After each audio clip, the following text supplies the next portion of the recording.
Thank you, Public Protector and Deputy Public Protector. And good afternoon to the colleagues, all of whom are joining us remotely via our Microsoft Teams platform. This is the final media briefing for the year, and thank you once again for joining us. Just a quick round of introductions for the benefit of those who are going to be using visuals from this session. I'll start. My far left is the Deputy Public Protector, Advocate Kholeka Gcaleka, and of course we have the Public Protector, Advocate Busisiwe Mkhwebane, to whom I now hand over the reins to take us through this afternoon's media briefing. And right after they are done, they will be available to take questions. Please remember to channel your questions through the WhatsApp platform, and we promise to read them verbatim to the panel so that they can offer clarity where clarity is needed. Thank you so much. Over to you, Public Protector. Thank you, Program Director. Mr. Sekhalwe, DPP, Advocate Gcaleka, the Chief of Staff, Mr. Libelo, the Acting COO, Ms. Mamabulo, the CEO, Ms. Sibanyoni, all the executive managers of the Public Protector South Africa, the staff of Public Protector South Africa, good afternoon. Once again, in fact, members of the media who've joined us online, once again, let me express our sincere gratitude for always being at hand whenever we need you to help us convey our outcomes of the investigations to the public. This is our 10th media briefing this calendar year. The 9 investigation reports we are releasing today bring the total of reports issued in the last 11 and a half months to 95. In those investigations, we dealt with service delivery and good governance matters such as public housing, the disbursement of social relief of distress grant, irregular appointment of staff, procurement irregularities regarding those pertaining to personal protective equipment, problems bedeviling our public health care sector, and executive ethics.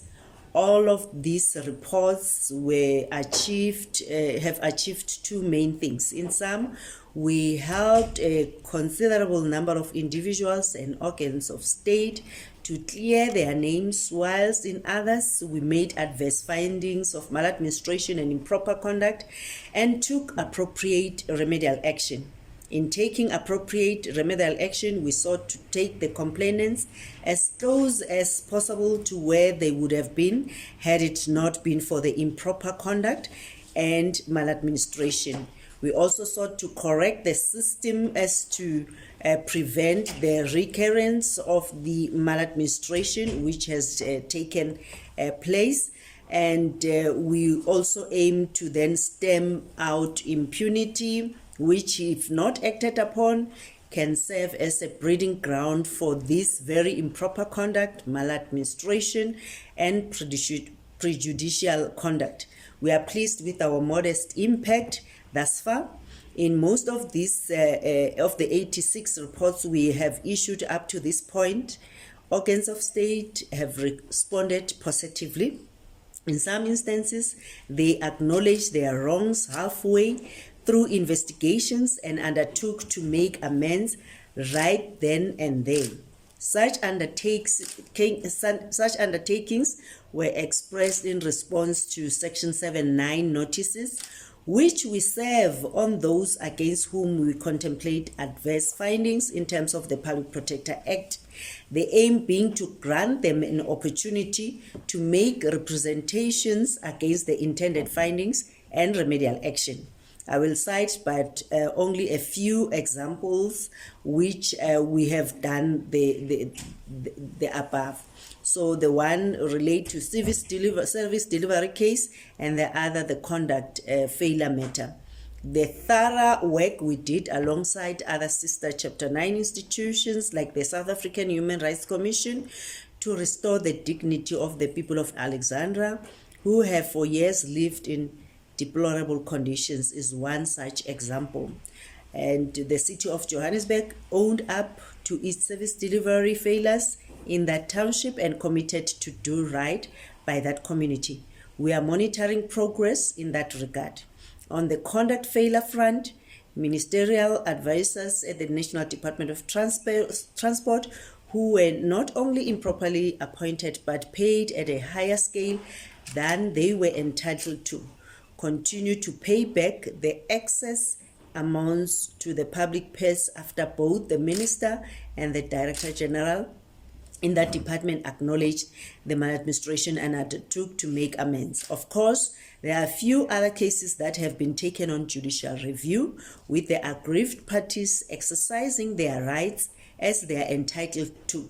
We are opposing some of those, and where it serves no purpose to oppose, we have opted to abide by the court's decision.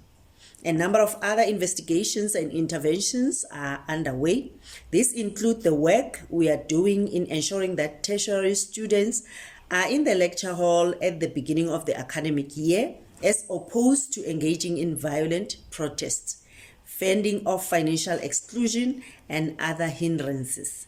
We are also finalizing the systemic investigation into the challenges facing the public, particularly women and children, in the South African justice system. This is specific to issues of gender-based violence and femicide and child maintenance.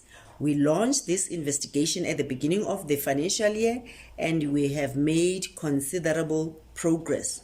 We hope to release the findings soon.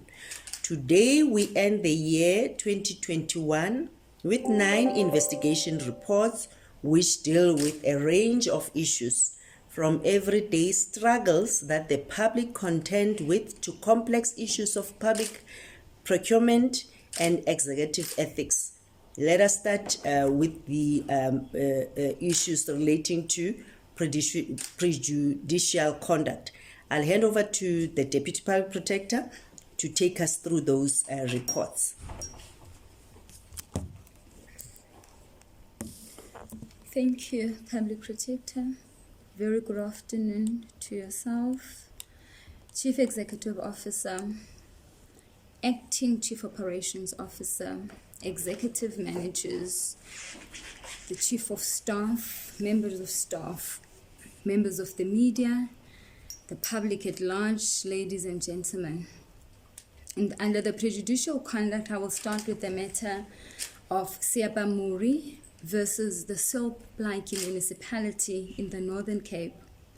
We investigated allegations of improper conduct and maladministration relating to wrongful burial of the late Mr. Beshu Joseph Khumalo in the grave of the late Mr. Joseph Moailwa by the Silk-Plaatje municipality in the Northern Cape in 2013. This followed a complaint lodged in September 2019 by Ms. Kihelwe Siabamure, Mr. Moailwa's daughter. Ms. Siabamure alleged that in 2013, the municipality buried Mr. Khumalo in the grave of her father, Mr. Moailwa, who had been buried at ABC Cemetery 36 years earlier in September 1977. Essentially, Ms. Siabamure alleged that the wrongful burial by the municipality was improper, constitutes maladministration, and prejudiced her family. We focused the investigation on whether the municipality buried Mr. Khumalo in the grave of Mr. Moailwa, and if so, whether the conduct of the municipality was improper, constitutes maladministration, and prejudiced Ms. Siabamure's family. We found that the municipality did indeed bury Mr. Khumalo in the grave of Mr. Maina in 2013, the municipality failed to ensure that the graves were properly marked and that the numbers were affixed to the graves as required in terms of the provisions of the Salt Blakey Municipality Cemeteries Bylaw number 2 of 2006. The municipality's failure to rectify the wrongful burial of Mr. Khumalo in the grave of the late father of Ms. Siabamora since 2013 was in violation of Section 4, Section 5, Subsection 1, and Subsection 2 of the Salt Blakey Municipality Cemeteries Bylaw of 2006, and Item 2 of the Code of Conduct of Municipal Staff Members as set out in Schedule 2 of the Local Government Municipal Systems Act of 2000. It also prejudiced Ms. Siabamore and her family as they had to bear the trauma caused by the wrongful burial and will also have to go through the ordeal of exhumation and reburial. The municipality's conduct accordingly constitutes improper conduct as envisaged by the Constitution and maladministration in terms of the Public Protector Act. The municipal manager conceded in his response to the Section 79 notice that the municipality was at fault and indicated that the municipality was in the process of improving the registry system of the cemeteries. He further indicated that the municipality is committed in resolving the matter. Officials of the municipality will be meeting with the families involved to endeavor to find an amicable solution, failing which the municipality will obtain a court order for the exhumation and reburial of Mr. Khumalo and will make a financial contribution in this regard. To remedy this improper conduct and maladministration, we direct the municipal manager to, after consultation with the families involved, approach the relevant sphere of government or approach the Magistrates Court in terms of Section 26, Subsection 1A and B of the National Health Act regulations relating to the management of human remains, 2013 in Section 16, Subsection 8 of the Salt Blakey Municipality Cemeteries Bylaw of 2006, in order to obtain an exhumation order that will enable the municipality to exhume the body of Mr. Khumalo that was wrongfully buried in the grave of the late father of the complainant within 60 days from the date of this report and for it to be reburied. To ensure that once the court order is granted, make a financial contribution to the family concerned for the cost of the exhumation and reburial within 60 days from the date of this report. Take appropriate steps in respect of disciplinary action against the officials of the municipality who contributed to the undue delay in the rectification of the wrongful burial of Mr. Khumalo in the grave of the late father of the complainant in terms of the consequence management policy within 60 days from the date of this report. Embark on auditing all existing graves to ensure correct marking before loading the information on a newly developed digitized GPRS system in preempting wrongful burials in wrong graves within 16 days from the date of this report.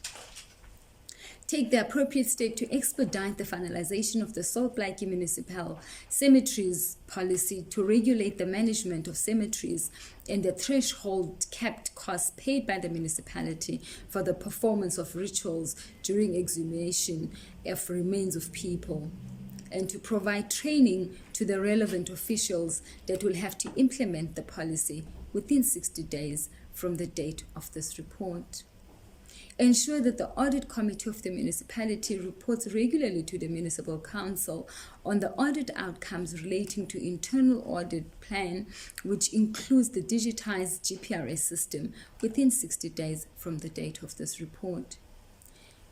Establish internal complaint mechanism which will address service delivery complaints raised by the community served by the municipality within 60 days from the date of this report, and to report to council on the implementation of the remedial action taken in paragraphs 1 to 7 above within 90 days from the date of the report, and to provide the public protector with a copy thereof. I shall move over to the report of law versus the Salt Blakey local municipality. We investigated allegations of improper conduct and maladministration relating to the wrongful burial of the late Ms. Gcaleka in the grave of the late brother of Mr. Isaac Raymond Lowe by the Kholeka municipality in November 2019. Mr. Lowe lodged the complaint on the 15th of January 2020. He alleged that on November 2019, the municipality removed the tombstone on the grave of his late brother, Mr. Richard Paul Lowe, and buried Ms. Gcaleka on top of his brother's late remains at the West End Cemetery in Kimberley without the permission of the family. He further alleged that after he established during his visit to the cemetery that the grave of his brother, Mr. Richard Lowe, had been tampered with, the matter was reported to Mr. Dr. Litibejane, the cemetery manager of the municipality. Mr. Litibejane promised that the problem would be rectified as soon as possible, but nothing happened, despite the Lowe family making several inquiries to the municipality.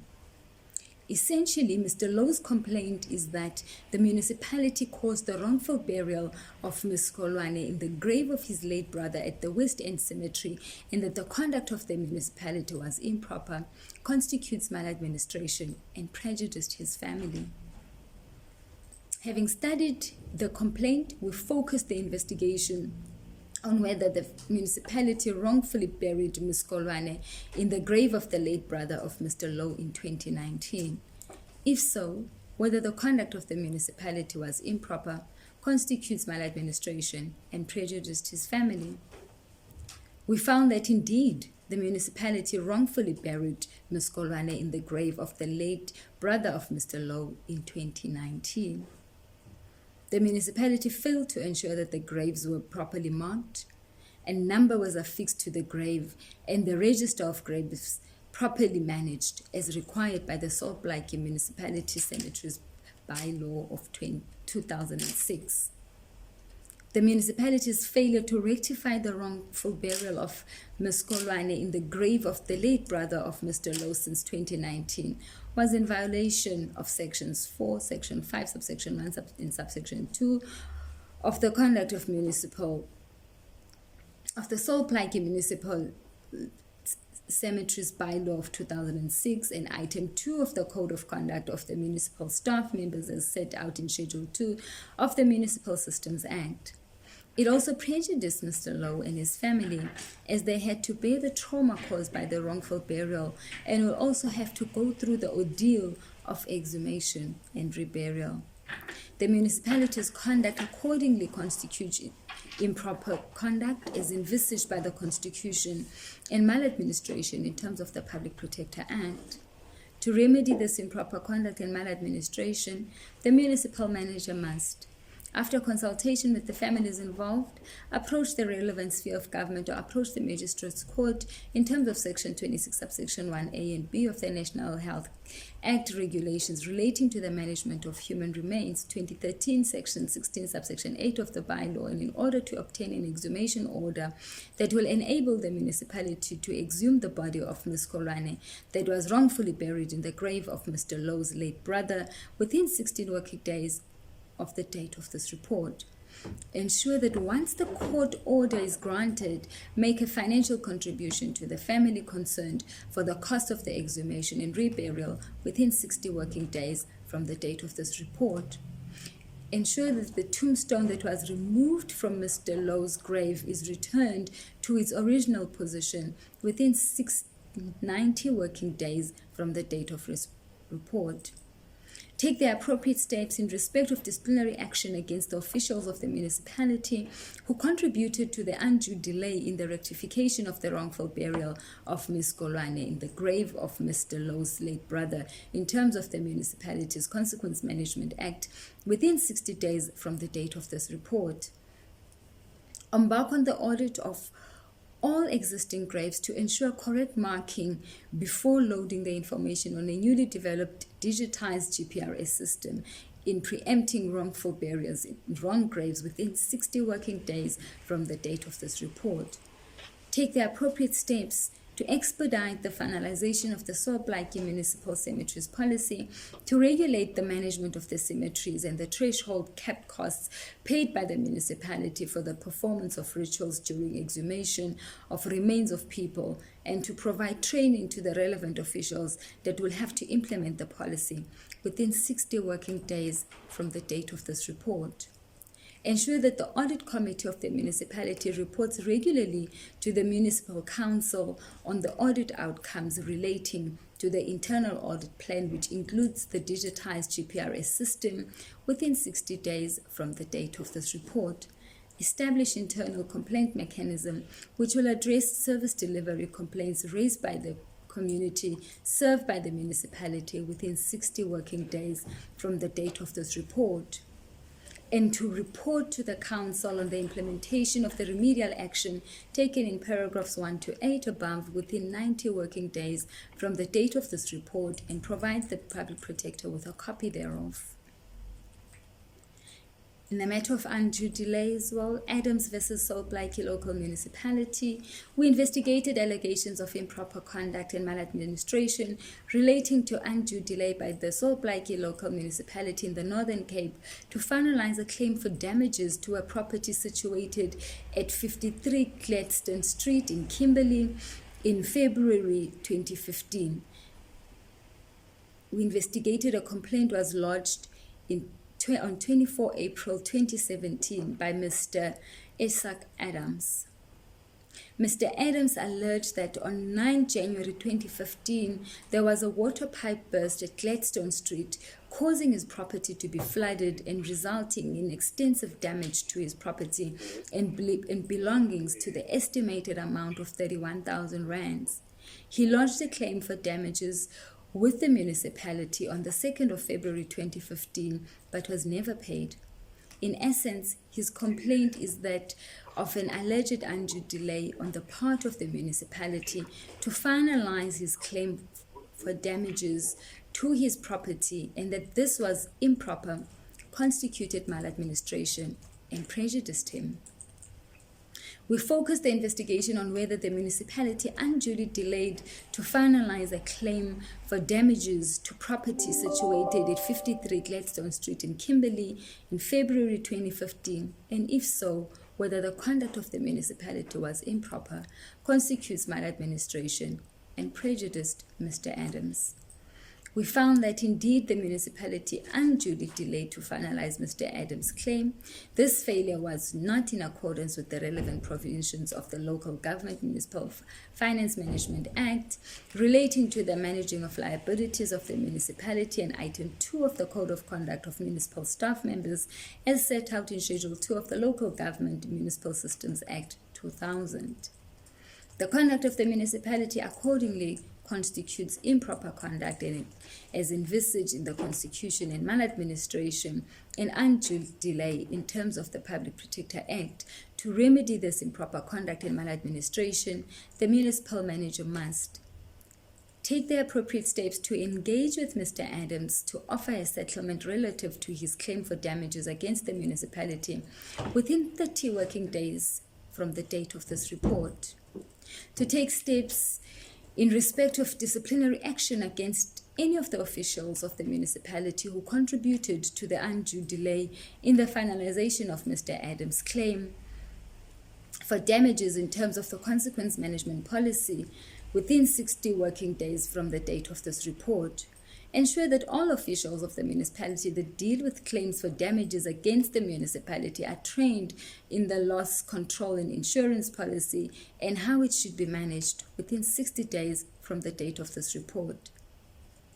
Develop an insurance management policy for the municipality in line with loss control and insurance policy in conjunction with Section 61, Section 62, subsection C, and Section 78 of the MFMA to regulate insurance by the municipality against claims for damages and liabilities and submit it to the council for consideration, and adopt within 90 working days from the date of this report Establish the internal complaints mechanism to ensure that complaints against the delivery of services are expeditiously resolved as per the resolution taken by the high-level meeting between the Public Protector South Africa and the Northern Cape Premier's Governance Committee.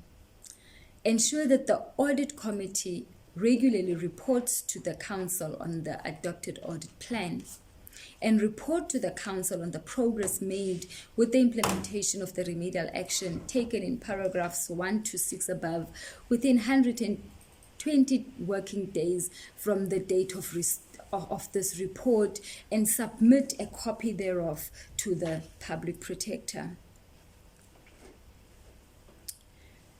Further, there is the matter of Havenga. Report on an investigation into allegations of improper conduct and maladministration relating to undue delay by the Salt Lake municipality to finalize a claim for damages to property situated at 14 West Circular Avenue, West End in Kimberley in February 2015. The complaint was lodged on the 4th of July 2017 by Mr. J.P. Havenga, the complainant, at the Northern Cape Provincial Office of the Public Protector. The complainant alleged that on the 24th of February 2015, there was flooding in the area of his residence. The water could not be drained through the municipal drainage system because it was blocked. His yard was flooded and the water caused damage to his house and property. In essence, the complainant alleged that undue delay by Salt Lake municipality to finalize his claim of approximately 128,000 rands for damages to his property situated at 14 West Circular Avenue, West End in Kimberley on the 24th of February 2015. Based on the analysis of the complaint, the issues that were identified were where there was undue delay by Salt Lake municipality to finalize a claim by the complainant for damages to his property situated at the address mentioned above, and if so, whether the conduct of the municipality was improper and constitutes maladministration. Having considered the evidence and information obtained during the investigation, the following was decided: that the municipality's conduct accordingly constitutes improper conduct as envisaged in Section 182, subsection 1 of the Constitution, and maladministration and undue delay in terms of Section 6, subsection 4A of the Public Protector Act. The appropriate remedial action was as follows: that the municipal manager of the municipality must take the appropriate steps to engage with the complainant to offer a settlement relative to his claim for damages against the municipality within 30 days from the date of this report. Take the appropriate steps in respect of disciplinary action in line with consequence management policy of the municipality against any officials of the municipality who contributed to the undue delay in the finalization of the complainant's claim for damages within 60 working days from the date of this report. Apologize in writing to the complainant for the delay in finalizing his claim for damages within 30 days from the date of this report. Ensure that all officials of the municipality that deal with claims of damages against the municipality are trained on loss control and insurance policy and on how it should be managed within 60 working days from the date of this report. Develop an insurance management policy for the municipality in line with the loss control and insurance policy in conjunction with Section 61, Section 62, subsection C, and Section 78 of the MFMA to regularize insurance by the municipality's claims for damages and liability and submit it to the Council for consideration and adopt within 90 working days from the date of this report. Establish the internal complaint mechanism to ensure that complaints against the service delivery are expeditiously resolved as per the resolution taken by the high-level meeting between the Public Protector South Africa and the Northern Cape Premier's Governance meeting within 60 working days from the date of this report. Ensure that internal audit on an annual basis, review the adequacy and effectiveness of the municipality's systems of internal control, risk management, and supply chain management. Ensure that the audit committee of the municipality, in all its meetings, consider the internal audit and AGSA reports to ensure that the recommendations are implemented. Report to the council on the progress made with the implementation of the remedial action taken in paragraphs above within 120 working days from the date of this report, and to submit a copy thereof to the Public Protector. I thank you. Over to you, Public Protector. Thank you, DPP. We'll continue with other reports relating to irregular appointments of staff. There's a complaint lodged by Sinukwane and others versus the Tshwane University of Technology. We investigated allegations of maladministration and improper conduct by functionaries of Tshwane University of Technology, TUT, relating to the term of office for the chairperson of council, Dr. Bandile Masuku, the appointment of Professor Lawrence van Staden in the post of Vice Chancellor and Principal, and the appointment of other employees. The investigation was prompted by various complaints lodged separately on 24 August 2018 by Mr. Sinukwane, 8 November 2019 by Mr. Gift Mabuza, and on 3 December 2019 by Mr. Malose Luopeng.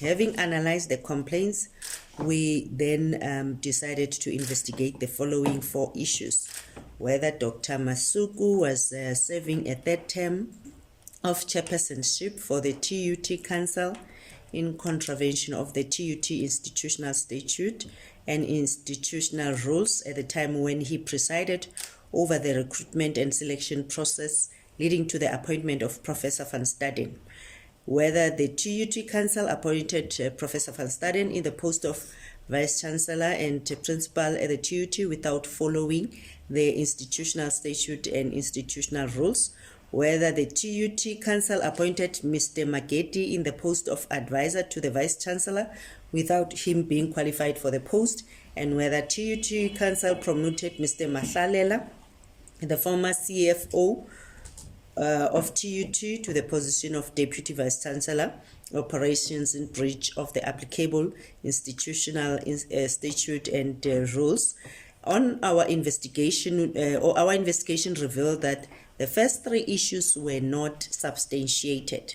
Dr. Masuku serving of a third term as chairperson of TUT Council was neither improper nor illegitimate, as the TUT Council relied on the legal opinion obtained from Edward Nathan Incorporated in relation to the interpretation of the provisions of Section 11, Subsection 4 and Subsection 5 of Institutional Statute. In addition, Dr. Masuku was elected chairperson of the TUT Council by the council members. Therefore, Dr. Masuku's appointment of the Professor van Staden was then within the necessary prescripts, and further, Professor van Staden met the required qualifications and experiences stipulated in the advertisement of the position. So the report of the meeting of the Institutional Forum held on the 20th of November 2017 reflects that upon finalization of the recruitment and selection process, Professor van Staden was found to be appointable, and his name was forwarded to the Institutional Forum and Senate for consideration. In this regard, there was consultation with both Senate and the Institutional Forum with regard to the recommended candidate. Regarding Mr. Magedi, he was seconded to the office of the Vice Chancellor with effect from 15 April 2019 until 31 March 2020 in terms of Rule 4.3b of the TUT secondment policy. The secondment did not constitute an appointment in a new post, nor educational qualifications are required for secondment in terms of the policy. However, we found that TUT Council promoted Mr. Mahlalela, the former CFO, to the position of Deputy Vice Chancellor, Operations in breach of the applicable institutional institute, TUT rules, and the TUT institutional rules. TUT's current policy of acting on higher positions is only applicable to post level 5 to 17, and the post of Deputy Vice Chancellor Operations is on level 2. There is no policy or mechanism to regulate and manage acting appointments for senior management positions from level 1 to 4 at TUT. This policy gap poses a potential risk for nepotism, abuse of power, and favoritism by the person vested with the authority to make such acting appointments. So the TUT Council has acknowledged in its response to a Section 79 notice issued by the Public Protector that the absence of a policy to regulate and manage acting appointments for senior management posts has created a policy gap, and that TUT management will develop the policy and submit it for deliberations at TUT Council's first meeting of 2022. Accordingly, this omission by TUT management constitutes improper conduct as envisaged in the Constitution and Maladministration in terms of the Public Protector Act. To remedy this improper conduct and maladministration, we direct the chairperson of TUT Council to take appropriate steps to have the policy or mechanisms in place to regulate and manage acting appointments for the senior management positions from level 1 to 4, and this must take place within the academic year 2022. The other matter we've investigated relates to irregular procurement. There was a complaint lodged by Tswale on behalf of True Harvest versus Services Sector. We investigated allegations of irregularities in relation to the Services Sector appointment of a service provider for monitoring and management of legacy projects under bid number T255, resulting in maladministration and improper conduct. The investigation came about as a result of this complaint lodged in June 2018 by Mr. Mohale Tswale on behalf of True Harvest. Mr. Tswale alleged that a services sector advertised for the appointment of a service provider for the services rendered to above. In fact, we've referred to above on the 25th of January 2015, and that True Harvest responded to the advertisement on the 13th of February 2015 before the deadline for closure of the bid. He alleged a number of procurement irregularities, including that all bidders were invited to make a presentation despite not meeting minimum threshold of 70 points on functionality. Secondly, that the extension of the validity period of the bid was in conflict with the Code of Conduct of the Supply Chain Management Practitioners. Thirdly, that the allocation of points to bidders was inconsistent with the evaluation criteria contained in the bid documents. He further alleged that on the 22nd of July 2015, True Harvest received a letter of regret indicating that the company was unsuccessful in its attempt to secure a contract under bid T255. So he informed us that he approached this management of services sector and even the National Treasury trying to resolve this matter. But then he failed to do that because the tender was not cancelled. Then he approached the Public Protector to lodge the complaint. First, we looked into whether there were irregularities during the appointment of a service provider under bid T255, and so whether such conduct constitute improper conduct.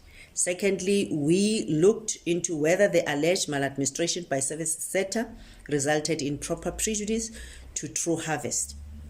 Our investigation showed that allegations that services sector improperly invited all 9 bidders to make a presentation despite not meeting the minimum threshold of 70 points on functionality is not substantiated. However, the allegation that bid T255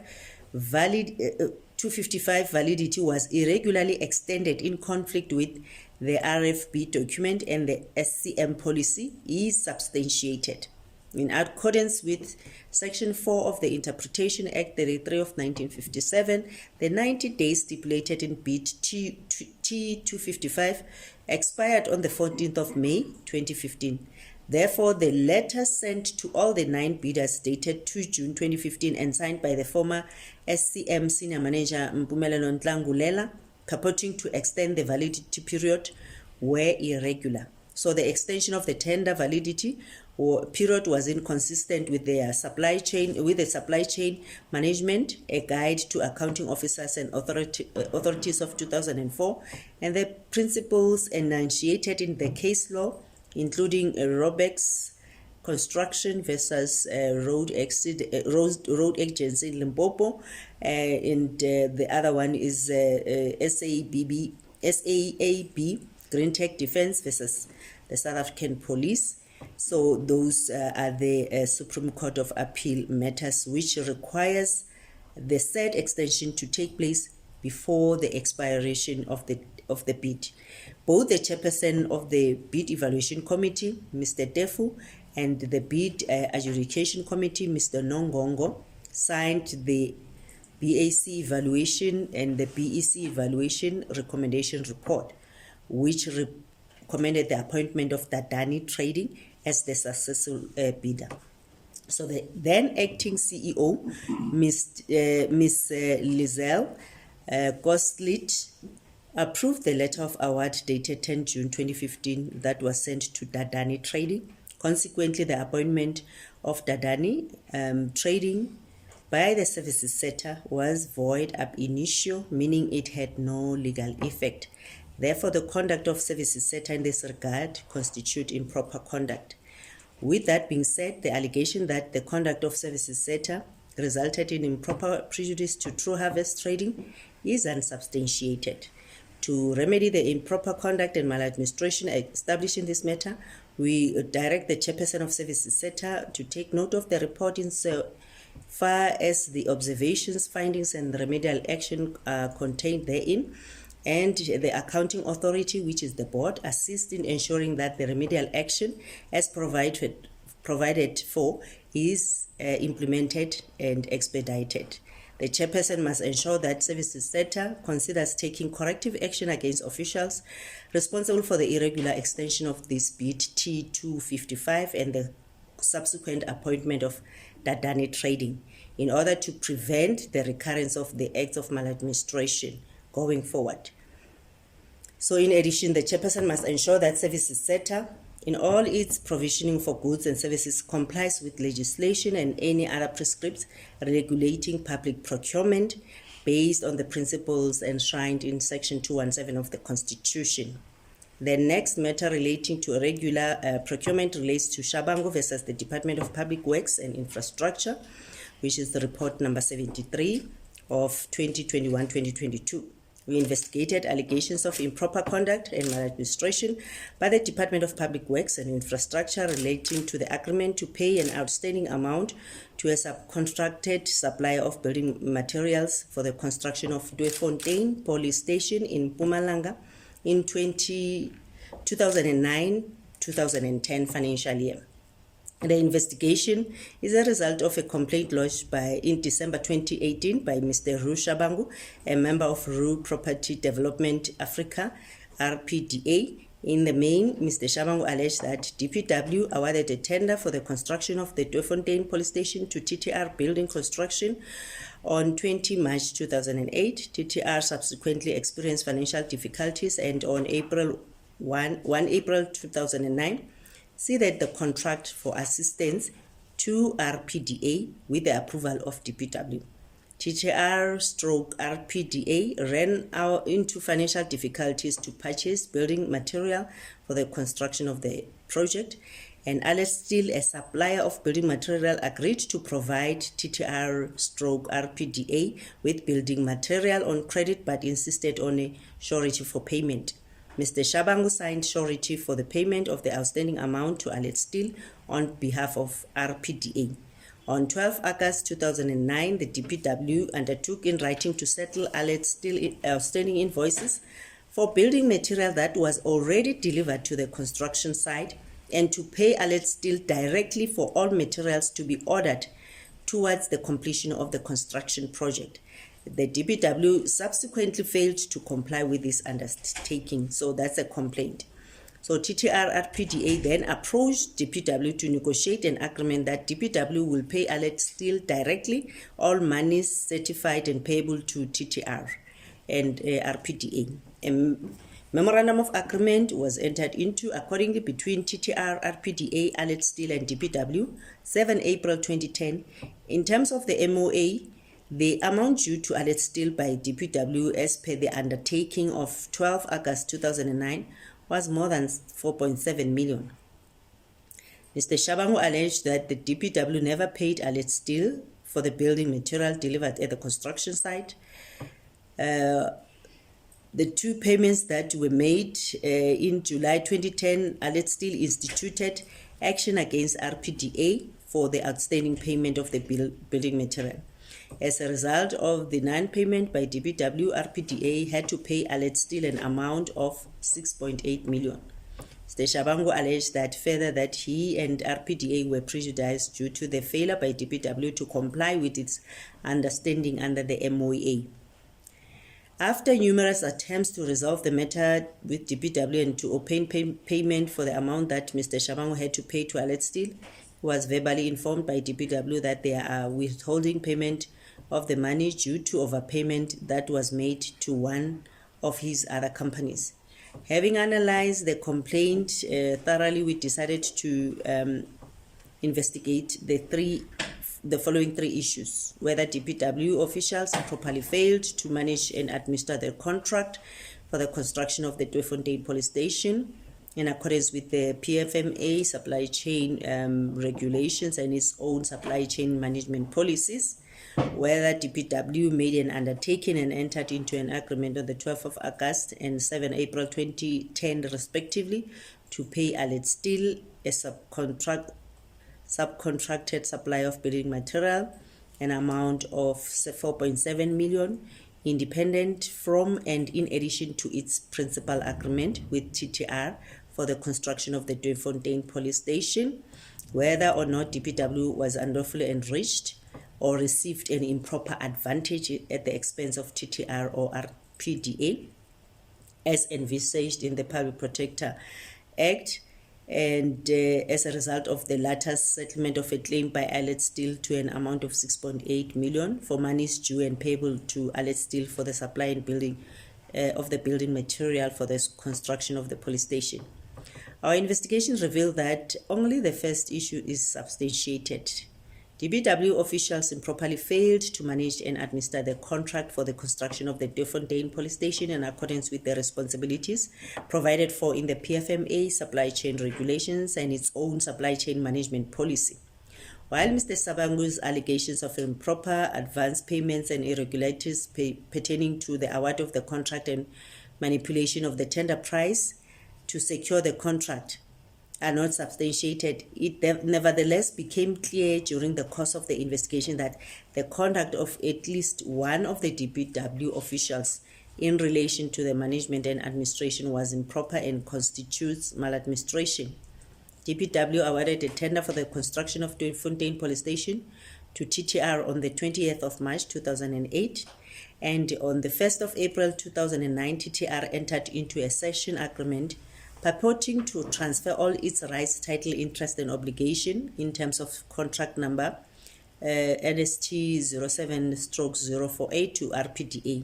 According to legal advice obtained by DPW internally, it later ratified the cession implicitly by consenting and acknowledging the cession in the MOA with all the parties concerned in April 2010. DPW confirmed that no prior departmental approval as envisaged in the general conditions of contract and prescribed in Section 36 of the PFMA, the Supply Chain Management Guide for Accounting Officers, issued by National Treasury, and other relevant prescripts, where this session of the principal contract for the construction of the police station from TTR to RPDA.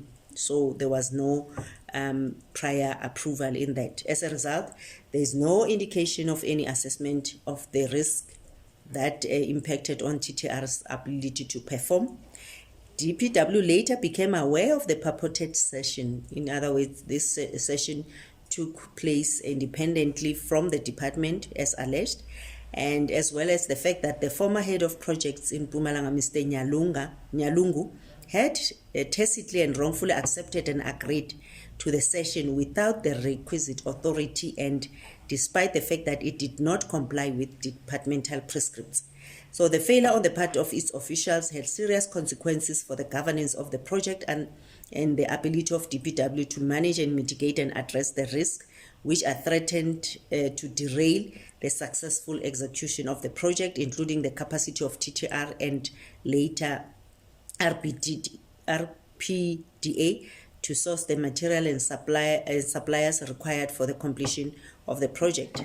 As a result, RPDA found itself in the same boat as TTR to the extent that it did not have sufficient capital or credit to ensure the uninterrupted supply and delivery of essential building materials required for the completion of the project. Hence, the cession insecurity between TTR, RPDA, and Allied Steel, and a need for intervention by DPW to divert payments due and payable to TTR to Allied Steel. The official responsible for and involved in the management and administration of the project failed to comply with his duties in relation to the effective, efficient, economic, and transparent use of resources, and the duty to ensure that the administration and management of contractual obligations comply with internal prescripts and their responsibilities as envisaged in the PFMA. The wrongful action of the officials of the department, especially Mr. Nyalungu, resulted in the appointment of a second contractor to complete the project at a cost of 13 million and an additional expenditure of at least 10 million over and above the initial contract limit. The actions of DPW official accordingly constitute improper conduct as envisaged in Section 182 of the Constitution and Section 64A, Roman figure 1 of the Public Protector. To remedy this improper conduct and maladministration, we take into account that DPW has, in terms of the submissions provided to the investigation team in the course of this investigation, submitted information and evidence to confirm that the matter was properly investigated and that identified deficiencies and irregularities have been addressed and disciplinary action was taken against some of the officials implicated in the matter. We further noted that DPW issued a circular belatedly in December 2020, in terms of which all employees, including Deputy Director Generals, were directed to ensure that any variation, amendment, extension, or cession of any portion of contracts should be undertaken through an approval process of the bid committee and vetting by the contract administration unit before authorizing the work or ceding of work. So to prevent recurrence, the accounting officer must take steps to audit all current, at the time of the release of this report, building or construction contracts exceeding the value of 10 million, to identify any contract or portion thereof that have been the subject of variation, amendment, extension, and cession, and to confirm adherence to the above circular. The next report relates to report number 68, 2021-2022, an allegation into investigation into allegation of failure by the Department of Rural Development and Land Reform, now the Department of Agriculture, Land Reform and Rural Development, to exercise its oversight role over Agricultural Research Council in line with the Memorandum of Agreement signed and subsequent addenda for the Poultry Value Chain Project, and alleged mismanagement and irregularities by the ARC in the appointment of Gabido for tender number ARC 07/04/14 for the supply and delivery of feed meal material. This report, the complaint was lodged by Mr. David Kutu, the Managing Director of Gabido Trading, on the 10th of October 2017. When the complainant approached the Public Protector on the 10th of October 2017, he alleged that ARC failed to pay Gabido for services rendered. However, upon conclusion of the investigation, it was found to be about a dispute which relates to specific performance of the contract and therefore outside the ambit of the Public Protector. In this regard, I resolved to issue a discretionary notice to the complainant issued in terms of Rule 42, one of the rules relating to investigations by the Public Protector and matters incidental thereto, 2018, as promulgated under Section 7, subsection 11 of the Public Protector Act, to the complainant, which was followed by a closing report dated 4 March 2021. However, in line with the tenets of the Mail and Guardian Judgment, SCA judgment, issues identified during the investigation pertaining to failure by the department to exercise its oversight over ARC in line with the Memoranda of Agreement signed and subsequent addenda for the PVC projects, as well as alleged mismanagement and irregularities by ARC in the appointment of Cabido for the supply and delivery of feed meal material, were pursued further as part of this investigation, and both the department and the ARC were engaged for their responses.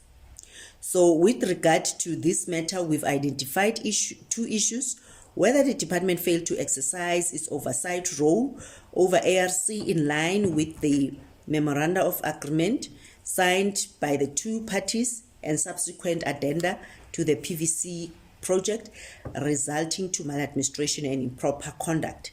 This issue is substantiated, and the reasons are provided for in the report, which we've also we are issuing today and will be on our website later today.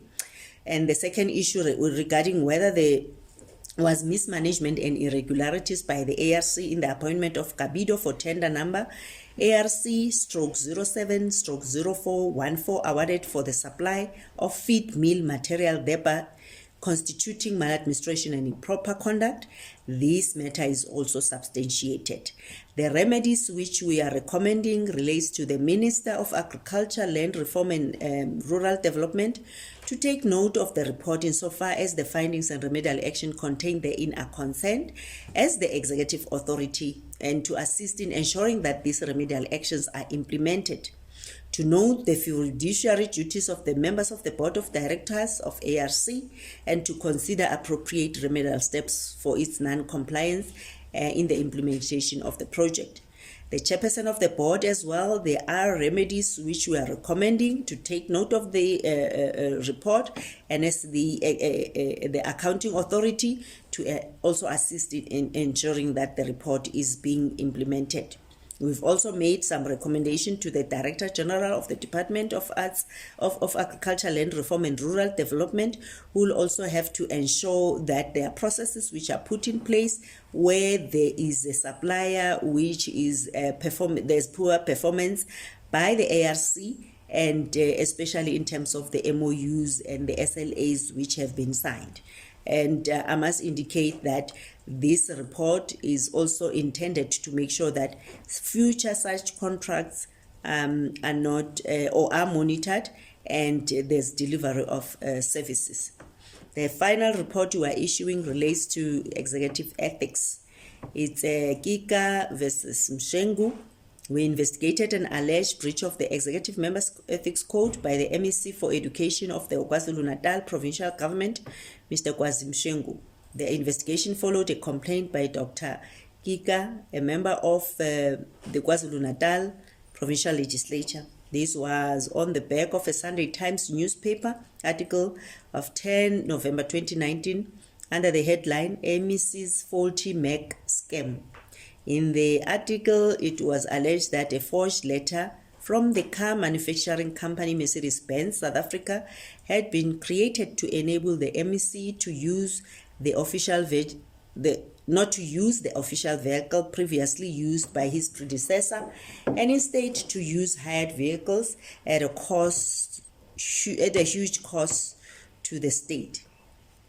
The newspaper article stated entirely in this regard that a KwaZulu-Natal MEC has been caught using an elaborate scam to justify his not using the state car used by his predecessor, instead blowing hundreds of thousands of rand in taxpayers' money on car hire. Officials answering to Education MEC Mshengu appeared to have forged a letter from Mercedes-Benz dealership, so that's still part of the allegation, advising him not to make use of a 1-year-old Mercedes-Benz GLE 350 because it was so unsafe it could kill him. So Dr. Gcaleka stated that it is possible that in the event that there is confirmation of this, Honorable Mshengu will also be in breach of the Code of Conduct and Ethics of the KwaZulu-Natal Provincial Legislature applicable to all members. It is my view that a determination or decision in respect in this specific regard is imperative in the final findings by the Office of the Public Protector. After a thorough study of the complaint, we decided to focus the investigation on the following 2 issues: whether MEC Mshengu used hired vehicles in his official capacity as state expense instead of an official car, and if so, whether his conduct in this regard was improper and constitutes a breach of the Executive Ethics Code. 2, whether the purchase of a new vehicle for MEC Mshengu by the KwaZulu-Natal Department of Education in December 2019 was not in accordance with the relevant law and other prescripts regulating the procurement of official vehicles for members of the executive, and if yes, whether such conduct was improper and constitutes maladministration. It is not in dispute that the vehicles were hired for the MEC to use in his official capacity as state expense instead of an official car from the time he took office in May 2019 to November 2019. However, no evidence was found that he was involved in any elaborate scam not to use the official car that was used by his predecessor. There is also no evidence that he or the department was involved in forging of a letter, ostensibly from Mercedes-Benz Garden City Motors, dated 2 November 2019. The origin of this letter could not be determined during the investigation. The evidence shows that MEC Mshengu relied on the information provided to him by the head of department in respect of non-availability of the official car, and that he had no reason not to accept it. It was also at the insistence of the HOD that MEC Mshengu accepted that the vehicles would be hired for him for official purposes. As it is the responsibility of the department in terms of the Ministerial Handbook and the Guide for Members of the Executive 2019 to provide MEC Mshengu with an official vehicle, he had no positive duty in this regard. It therefore cannot be concluded that MEC Mshengu acted in a manner that is inconsistent with his position and therefore in breach of the Executive Code, or acted improperly, or that he was involved in maladministration. We also found that the purchase of new vehicle, official vehicle for MEC Mshengu by the KwaZulu-Natal Department of Education in December 2019 was not in accordance with the relevant laws. So this matter was substantiated. So there is no indication in the evidence that the HOD made any attempt or to obtain a detailed mechanical report by the vehicle manufacturer or approved dealer in order to take an informed decision on the replacement of the Mercedes-Benz as the official vehicle as stipulated in paragraph 2(9) of the guide when he commenced the process of purchasing a new car in July 2019. It was also after the Sunday Times article that the HOD obtained a technical report from Mercedes-Benz. This report indicated that the engine of the vehicle had to be replaced. However, there was no indication that it was otherwise in a poor condition. The purchasing of a new vehicle for the official use by MEC Mshengu was therefore not justified in terms of paragraph 2.9 of the guide. Under the circumstances, it is concluded that the approval by the HOD of the purchasing of the BMW X4 for the official use of the MEC Mshengu was not in line with the provisions of the guide and his responsibilities as the accounting officer of the department in terms of section 38 of the Public Finance Management Act. It was therefore improper in amount to maladministration. It also resulted in irregular and fruitless and wasteful expenditure as contemplated in section 1 of the PFMA. So the conduct of the HOD accordingly constitutes improper conduct as envisaged in the Constitution and maladministration as provided for in the Public Protector Act. To remedy this improper conduct and maladministration, we direct the Premier of the province in terms of Section 3(6), subsection 6 of EMIA within a reasonable time, but not later than 14 days after receiving this report, submit a copy thereof and any comments thereon to the provincial legislature. In addition, the provincial treasury must take appropriate steps in terms of Regulation 1.4, 4.1.3 and 4.1.4 of the Treasury Regulations to ensure that an investigation is conducted into the conduct of the HOD and that of the other officials of the department involved in the purchasing of the new vehicle for the official use of the MSC as referred to in this report. This must happen within 60 working days from the date of this report. We look forward to the full implementation of the remedial action in these reports. We would further like to applaud those state functionaries who have not only owned up to their shortcomings, but offered to rectify those shortcomings. This has been a productive year for us as an institution, and this goes for both our administrative and core function. The administration has ensured that we achieve our second successive clean audit, while the core function continues to see to it that we live up to our constitutional mandate of investigating, reporting on, and remedying improper conduct in all state affairs or in the public administration in all spheres of government. I would like to thank the staff of the Public Protector South Africa, led by the Chief Executive Officer, Ms. Sibanyoni, and the Deputy Public Protector Advocate Gcaleka.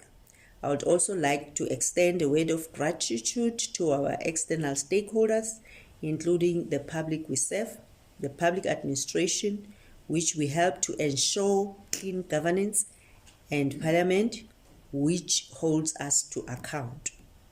I also wish to thank the media for amplifying our voice so that it reaches the grassroots communities and the Ombudsman community here in Africa and around the globe. We learn a lot from you. I wish you all a Merry Christmas and a prosperous New Year. Stay safe on the roads and observe COVID-19 safety measures to safeguard yourself and your loved ones. Thank you. Thank you. Thank you, Public Protector, and thank you, the Deputy Public Protector. While the Public Protector was on the platform, I was interacting with colleagues in the media who are joining us virtually to establish if they have any questions, but all of those with whom I interacted have indicated that they have got no questions at this point in time. It seems to me that the statement was clear. Safe to say, should there be any questions after the adjournment of this session, we will be happy to address them at the later stage. But before we adjourn, let me check with the Deputy Public Protector if she would like to say anything, especially by way of a message of goodwill now that most of us are about to retire to our home villages for the festive period. DPP? Thank you, Mr. Sekhalwe. The Public Protector has already, on behalf of Public Protector South Africa, sent a message to staff and to all at large. Therefore, I align myself by the message from the Public Protector on behalf of the institution. I thank you. Thank you, DPP. With that, I will propose that we close the briefing, and we will be uploading all of these reports on the website shortly. We encourage people to read the reports for themselves and make up their own minds. Thank you so much.